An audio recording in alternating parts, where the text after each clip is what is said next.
Hello everyone, welcome to my channel Future X USA. Today, we're stepping onto a battlefield that isn't just made of mud, steel, and fire. It's built on history, on symbolism, and on the pride of nations.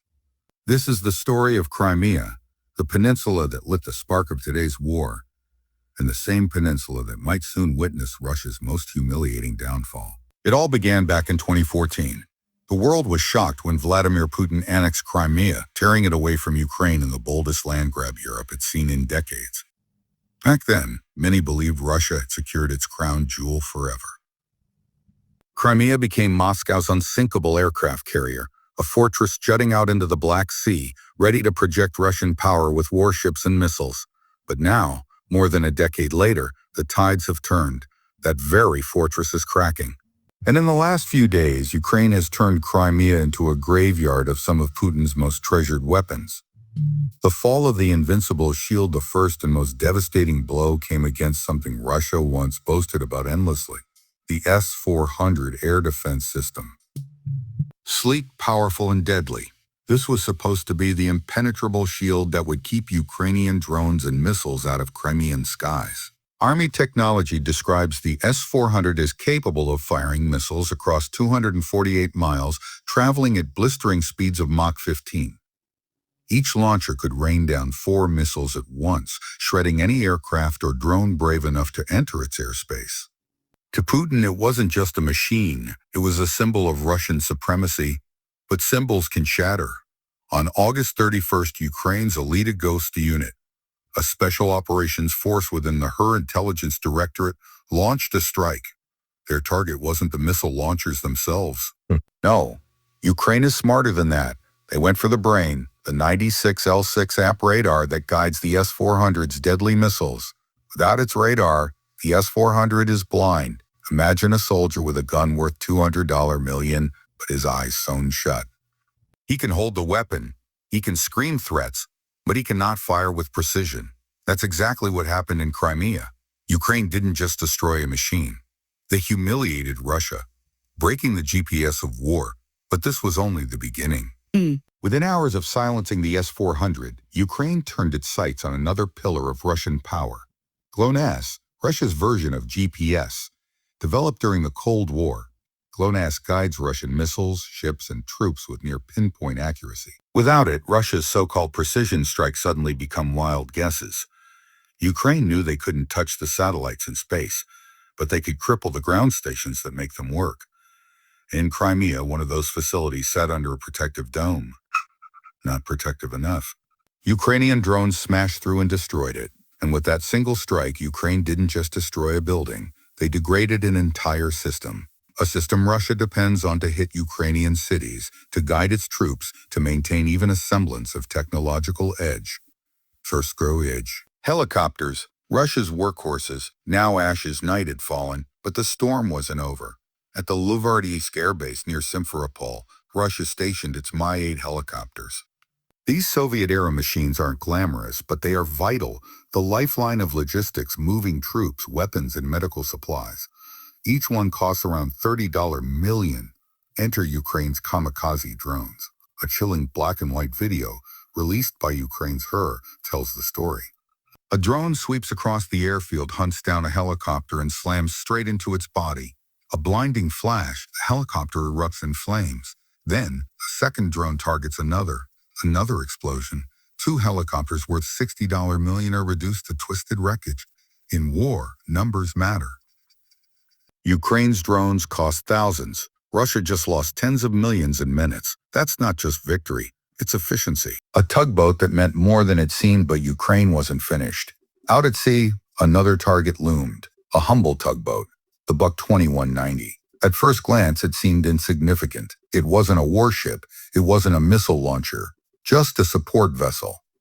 But war teaches us that sometimes support is everything. Tugboats repair, refuel, and rescue the larger ships in Russia's battered Black Sea fleet. And this particular tugboat had also been repurposed by Russian special forces for underwater sabotage missions. Ukraine's drone operator locked on Dove and struck. A fireball erupted. Another piece of Russia's naval puzzle was gone. With it, the Black Sea fleet became even more crippled. its ability to recover from future drone and missile strikes diminished further. Another blind spot. The S-300 falls, the destruction didn't end there.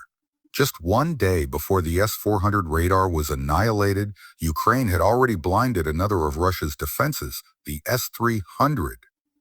Though older than the S-400, the S-300 still poses a lethal threat, capable of firing up to 12 missiles at once. But again, Ukraine knew the secret. Don't attack the missiles. Attack the radar. At the Seki airfield in Novofdorivka, Ukrainian drones zeroed in on the S-300's radar system. A massive explosion, smoke filled the sky. Once again, the system designed to shield Crimea was rendered useless. The telescope that watched the skies, and finally, Ukraine struck a target few would have expected. A Soviet-era RT-70 radio telescope. This wasn't just any telescope. It was unique. One of a kind, built during Soviet times to monitor satellite constellations, including GLONASS. In essence, it was Russia's eye in the sky, watching the very systems that guided its war effort. When Ukraine's strike destroyed it, Russia didn't just lose a piece of equipment. It lost something irreplaceable, something that cannot be rebuilt. A systematic unraveling step by step, strike by strike, Ukraine has dismantled Russia's Crimean defenses. The S-400 radar, blinded. The GLONASS facility, destroyed. The Mi-8 helicopters, incinerated. The Buk 2190 tugboat, sunk. The S-300 radar, obliterated. The RT-70 telescope, gone forever. One after another. Ukraine has ripped holes in the web of defenses Russia once bragged would make Crimea untouchable. And this isn't just about hardware, it's about humiliation.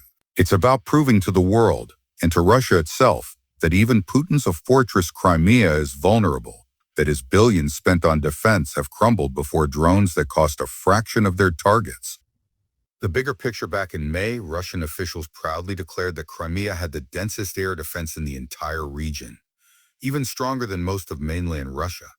Every inch was supposed to be covered, every sky guarded, every base shielded, and an eco. And yet, in just a few days at the end of August, Ukraine tore those defenses apart. This isn't random. This is strategy.